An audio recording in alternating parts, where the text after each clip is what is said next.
Welcome to Scrolling to Death. Today you're going to hear a conversation with a 9th grade teacher in Alberta, Canada, named Tara. What I'm interested in is helping parents understand what it's really like in the classroom when it comes to screens. I've invited teachers from all over the place to have honest conversations about the smartphones and the watches that kids are bringing to school and the school-issued devices that are being handed to our kids as early as kindergarten. Does technology in school help our kids learn better or learn more and prepare them for the real world? That's what I want to find out. So let's jump into my conversation with Tara. My name is Tara Hodgson. I teach primarily grade 9 at the moment. Okay, how long have you been teaching for? This is my 17th year. Oh my gosh. Yeah. You look very young to be teaching for 17 years. Let's start with, are smartphones allowed in your school or your classroom? Up until this year, yes, they were. We tried something a little different this year in that they obviously have them at school, but they're not to have them in the classroom. Like even if we see them, we're supposed to remove them, send them to their lockers. Okay. I know some kids probably do have their phones, but if it's not an issue and I don't see it and they're not out, then it's not an issue. Amazing. How has that been going? Better than I expected. There's a couple of kids who are really struggling, who are definitely, like, I would consider addicted to their smartphones. Right. But other than like a few of them, most of the kids are doing okay. However, like the bathroom breaks, like I'll notice if you're wandering through the halls, you'll see kids like with their heads in their lockers, quickly checking, sending a message, going on TikTok or whatever it is. So they're still accessing it. Definitely. Okay. But if they're seen with it outside of their locker, then they are asked to put it in their locker. Put it back in their locker. Or if it's like an issue for like a particular kid, some of them will be sent to the office for the day. Okay. And then picked up at the end of the day. Okay. Do you feel like the locker solution is the best option, or do you feel like it would be better if they were left at the admin office? Honestly, I think in general, schools would just be better without them there at all. I've heard of some schools going to the point where the kids drop off their phones at the beginning of the day, pick them up at the end of the day. Right. I think we'd have more parent pushback than anything at our school. But I think that would be better because just like you see them, like they're thinking about it, even though it's not beside them, they need to go check. Like it's that need to always check. Yes. Okay. And we'll talk about parent pushback because that's a theme.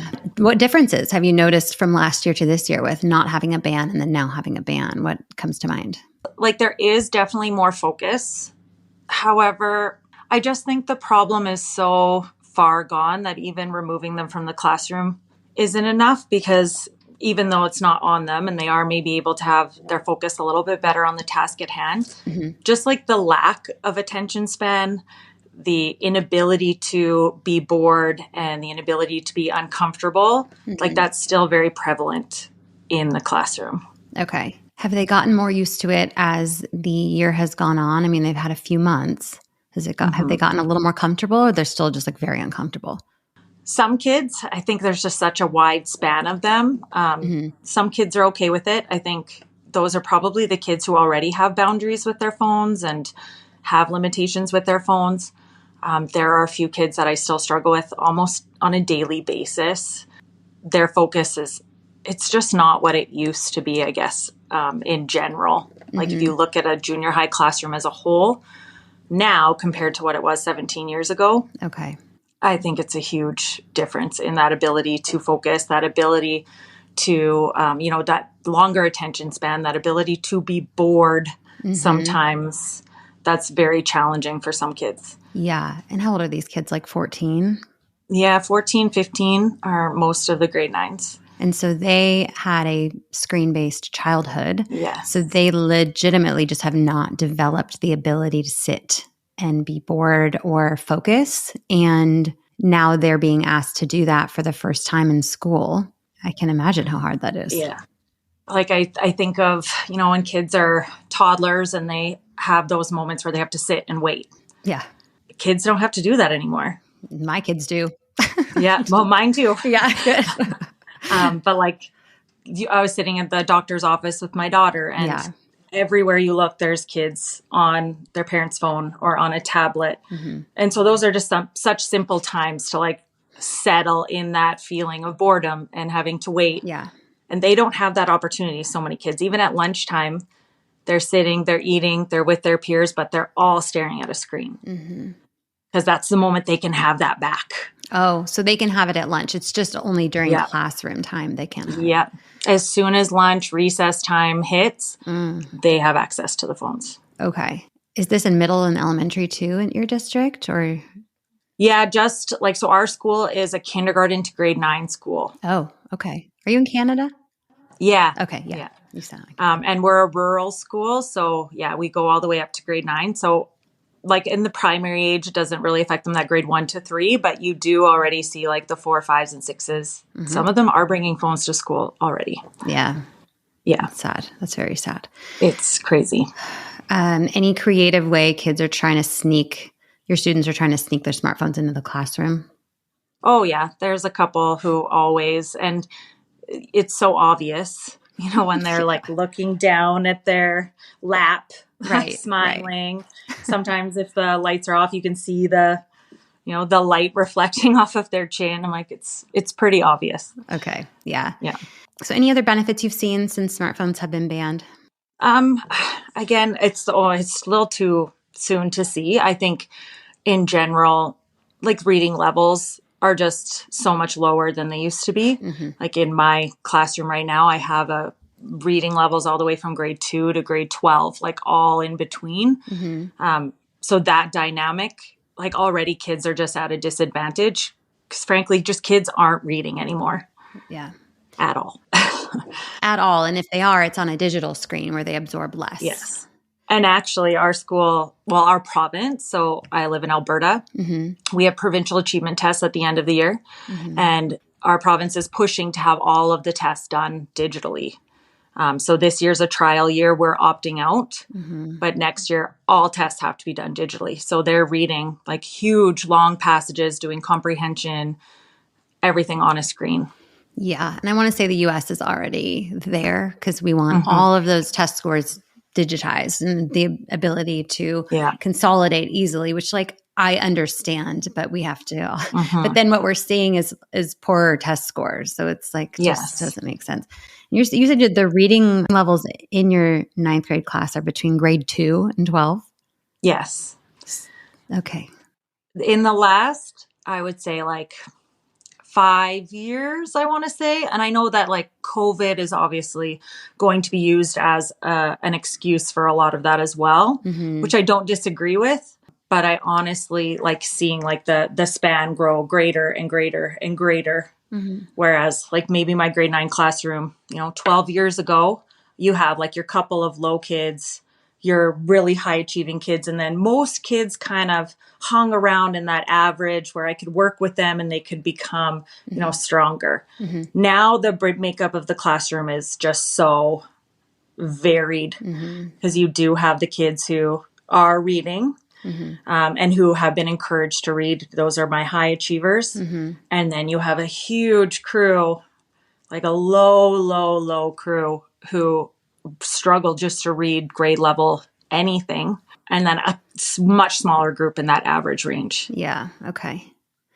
God, imagine if COVID happened and we didn't rely so much on screens. Like these kids would have been reading a ton, Yeah. And I think COVID took kids out of the school, but it also put them in front of screens more even than they were already in front of screens. They didn't have to. Yes, they had to do school on screens, but the parenting comes in there of like, absolutely. Yeah, my kids are on screens at school. So when they get home, we don't do screens until we watch some of a movie at the end of the day as a group. But like, you have to cancel out what happens as a parent. Like this just gets me frustrated.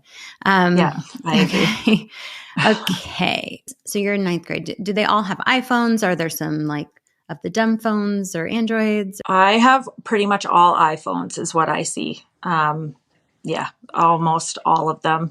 I have just like a handful of kids who aren't allowed to bring their phones to school, which I appreciate. But then most of them have like the newest model of iPhone. And yeah.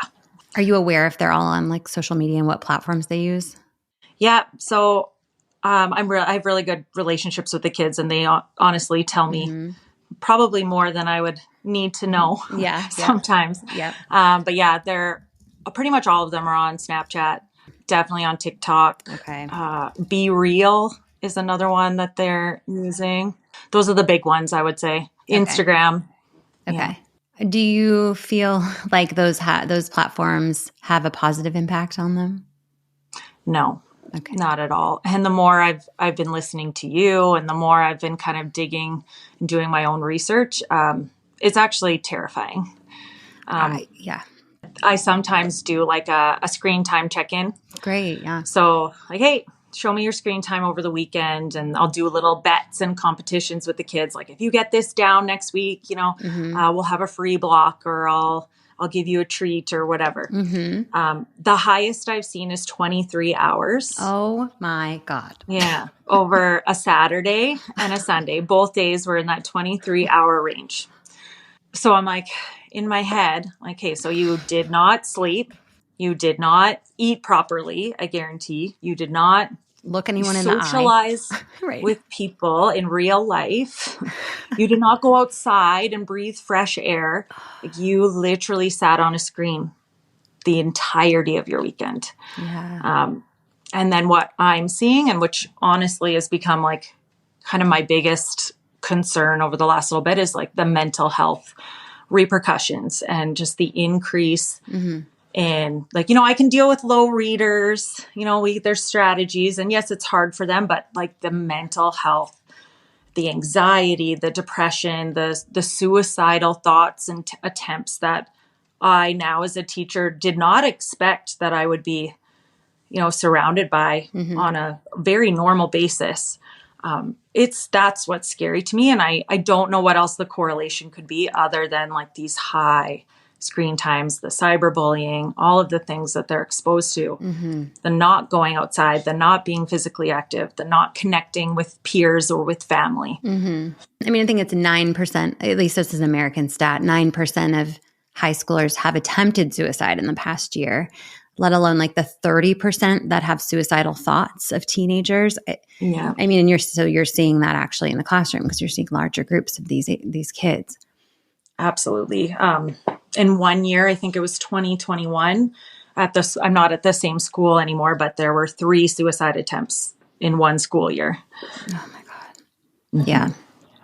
I can't imagine being a teenager today. Me either. Yeah. So when it comes to smartphone use in schools, like, I'm just trying with this conversation to bridge the gap between parents and teachers and help parents understand what the teachers are dealing with a little better. So first of all, I wonder if have you had any poor experiences with a parent related to a smartphone, or generally, are you just getting pushback? At the current school I'm at, not so much pushback, especially because it's been like an admin decision. So that's been helpful. Good. If it's done as like a whole group. There are parents who don't like when, the office takes their child's phone and holds it for the day. Again, that hasn't been directed personally to me. A lot of the reasons are, well, what if I need to get a hold of them? And the kids like say, well, my mom wants to be able to text me. Yeah. Like, but there are other ways that we can communicate if there were to be an emergency. Yeah.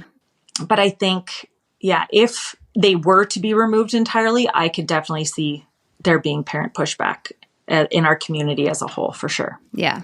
Okay. So the main theme in the pushback you're seeing is like, I just want to be able to get a hold of them. Is it due to an emergent situation, or it's just like generally get a hold of them?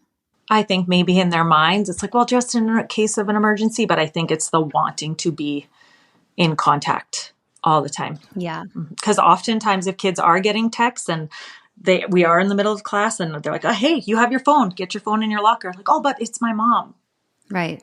But why is your mom texting me? She knows what time it is. I know. There's a new book out, came today actually, Anxious Generation by Jonathan Haidt, which I highly recommend. But he says something like, we overprotect them in the physical world, but underprotect them in the digital world. And I feel like we get a lot of insecurities about what they're doing. Are they okay? And we just pummel them with contact and like track their location when really we need to be monitoring what they're doing on those devices more than anything. Yeah, I agree. I've had a couple of conversations with like friends of mine who have teenagers. My kids are still pretty young, so I still can control, the tech piece, but I say, like, you wouldn't take your child and drop them off in the middle of like a city center and leave them, alone for the day because you're terrified of what would happen and you want to protect them and keep them safe. However, Yeah. they're on their phones all through the night in their rooms. Their parents are not checking who they're contacting, who they're speaking with, what they're viewing. And just because they're at home under your roof, you think that they're safe. Yeah. When in fact, it's the opposite. It could be considered like child abuse or something, or child neglect to leave a child in the middle of a city center by themselves where there's predators. But I mean, I would almost say the same thing about giving your young teen or younger child a phone with full access in their bedrooms at night. And that's where predators know that they are and that they're not protected. It's super scary. And I would say it is the minority of kids that I talk to who have limitations on their phones. It's a very select few who have to plug in their phone in a common area at night, who have their parents, randomly check, what are you looking at? They're very, very few of them. What do you think the disconnect is? Do you think that these parents that don't worry about it just aren't educated on the harms generally? I think that's a big part of it. Like our school has held some info sessions. We had like police officers come and like show how easy it is to track kids down, but the attendance is very small. Yeah. And probably the parents who need to be there are not the ones who are there. Yeah. I think a big part of the disconnect is also the fact that the parents are also on their phones all the time. Yeah. And I think that's modeled and they are also, dealing with that. I don't want to say like addiction, but that, cycle of scrolling. Yeah. Do you think there's any teachers in the classroom that are maybe using their devices too much in front of the students? Yes. I know that there are.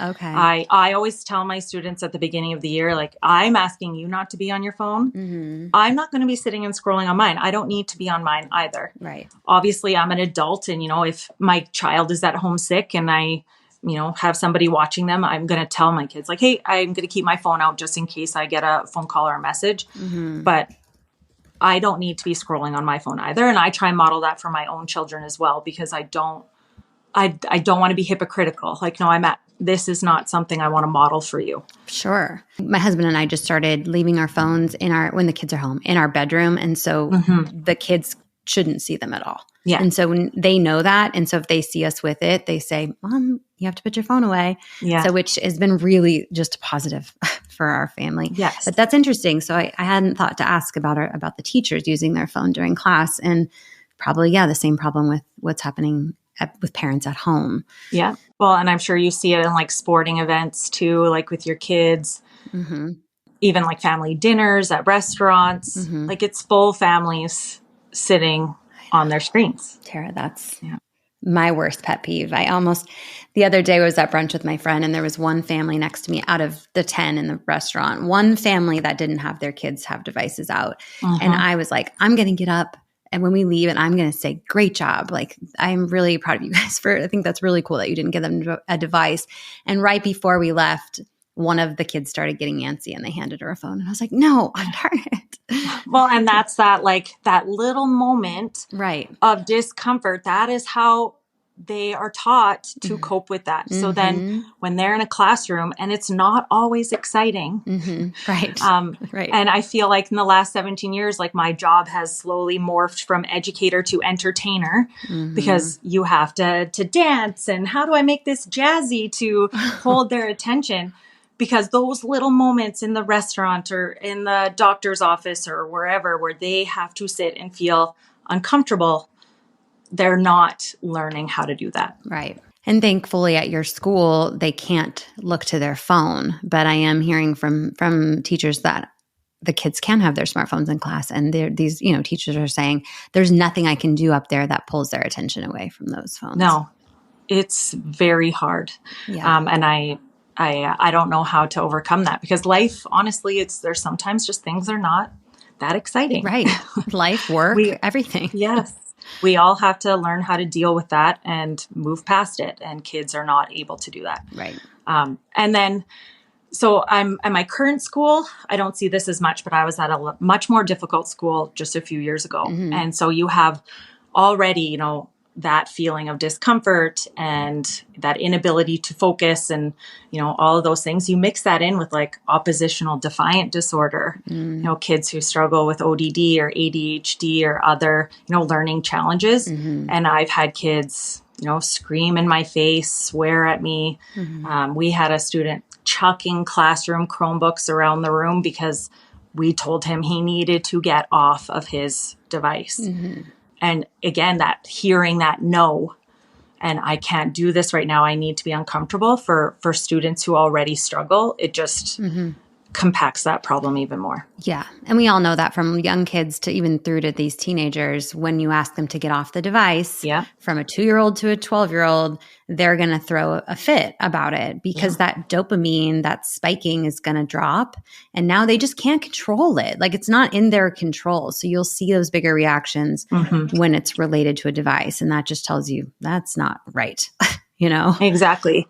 Well, and as parents, I see, like, I understand, wow, it's just so much easier to give in. But then that I don't know, when does that go away? When do those tantrums stop? How do we, help these students transition into, the real world and a job and all of these things that they need to do? But being a parent shouldn't be easy, right? So we're doing the easy thing, but that's actually limiting our children's development, language development, communication skills, social skills, all these things. So we're actually limiting them by making the easy decision rather than actually doing the hard thing. Absolutely. And engaging them and dealing with the tantrum. And that's our job. Yep.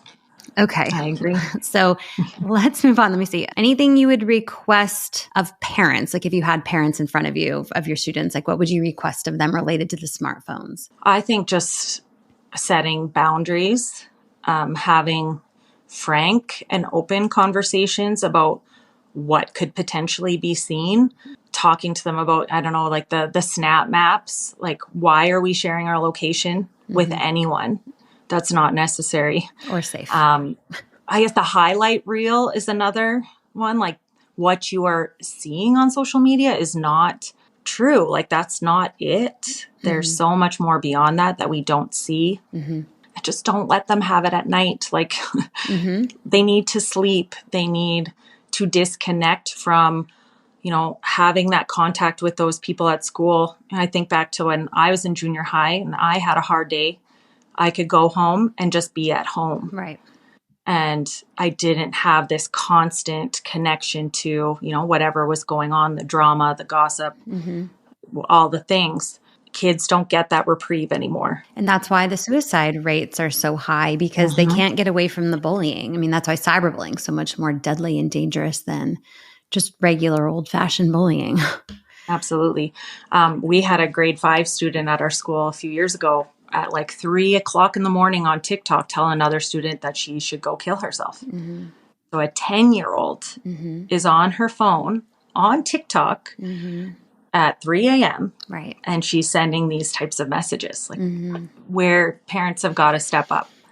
Yeah. Okay. So no phones in the bedroom. It's just a no-brainer and we got to start doing that. But at the very minimum, you can have the internet turned off after a certain time, right? Your internet service provider has settings that are, I think, complementary to you, like that you can integrate into your home. So anything you would request of the school districts related to kids and smartphones? I know yours has already implemented a phone ban, but just generally, do you feel like all school districts should do that? Yeah, I think there should be like a division-wide, all the regulations essentially should be the same in an entire division so that the parents, those concerns that they have or that pushback can be dealt with at a divisional level. And then it's just like a consistency no matter what. So like when my students right now, they go to high school next year and there are teachers who just let them have access to their phones entirely. So now they're back to that. But if it was a division-wide thing, then it's just an expectation. And then those kids in grade 5, 6, 7, like this will just be what it is. There won't be pushback anymore because that's the expectation. Yeah. And they know they're going to get them back next year. So it just seems even more pointless to them. Like this isn't such an inconvenience. That's sad. If I were to ask you, do smartphones belong in the classroom? No. Okay. 0. Yeah, I don't want them. Okay, perfect. Okay, so students, do they have individual school issued devices at your school? We have Chromebook carts so that we sign out and then students share like amongst classes. So it's not technically theirs. A few students do bring their own Chromebooks to class, but most of them just use the school one. So it's not like theirs. Okay, that's good. So multiple students are using them. Okay. Do they take them home then? No. Great. No. A few of them try and sneak them away, but we usually get them back. Okay. I'm not surprised by that. Yeah.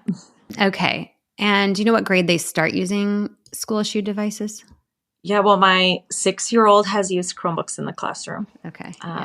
I don't think the 5-year-olds do, just because logging them on is such a nightmare. But yeah, my daughter goes on, I wouldn't say every day, but every couple of days to play little games. Yeah, super educational games. Yeah. Okay. Have any parents opted out of them using the Chromebooks in the classroom? None. Okay. None. Do you feel that learning through technology is as effective as like face-to-face hand-to-paper lessons? No, honestly, for myself, I teach language arts. So the only time I use the Chromebooks really is typing. So if we're doing an essay or a narrative and they're doing a longer written piece, I'm like, well, this is like a life skill, because when you have a job, you're going to be typing. We need to know how to type.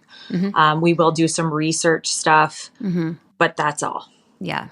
Okay. I think like when we are reading, we have the book in our hands, or we have a copy of the text that we're reading so students can interact and they can write and highlight. And I find for like, especially my weaker readers, this is how they learn to become a better reader.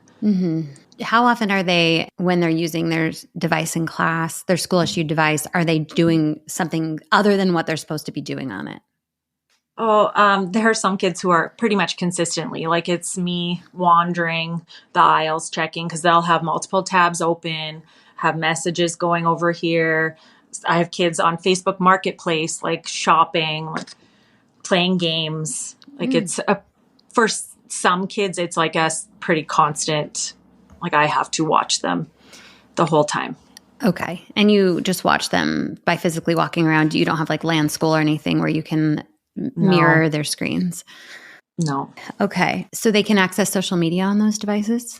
There are some sites that are not fully blocked. So Facebook is one that they can access. Okay. TikTok, they just blocked, I think, last year.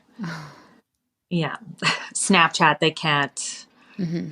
Yeah. But then I am not super techie, but you hear about the kids using VPNs to try and navigate around the system. Like they're way smarter than I am in all of these areas. So I know there are some kids that can find a way.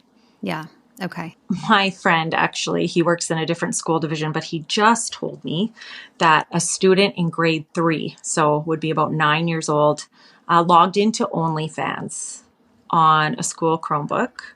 Not sure if it was his account or like a parent account, but during class time logged onto OnlyFans. So, yeah. And that's my son's age. So I was just like, it's an example of how little control the districts that are supposed to be restricting these devices have. Oh, yeah. Like the fact that OnlyFans is not blocked was just like baffling to me. Right. My only thing that I would think of is they would never expect, someone to log into OnlyFans, but it took one instance to prove that wrong. But it can't be set up like site by site by site. It has to be like these sites are rated or something, and they can't get access to all of these group of sites. And I don't know if that's how it is. I don't know either. Okay. So overall, do you feel like you have control over the school-issued device use in your classroom? If I am like an army sergeant wandering around, keeping my eyes on all 29 kids, sure. However, that's not always attainable. So that's why I use it for like that typing piece. I don't want them on it every day. Because I lose a lot of time for some of those kids who are, again, they can't focus. Even on the free time, I'm like, go play cards. Yeah. Like talk to each other instead of, just can we play games on the Chromebook? Can we do this? Just a battle. Yeah. It's just always going to be a battle. Yeah. Okay. Yeah. Do you feel like your school's relying too heavily on technology, or is it being used effectively?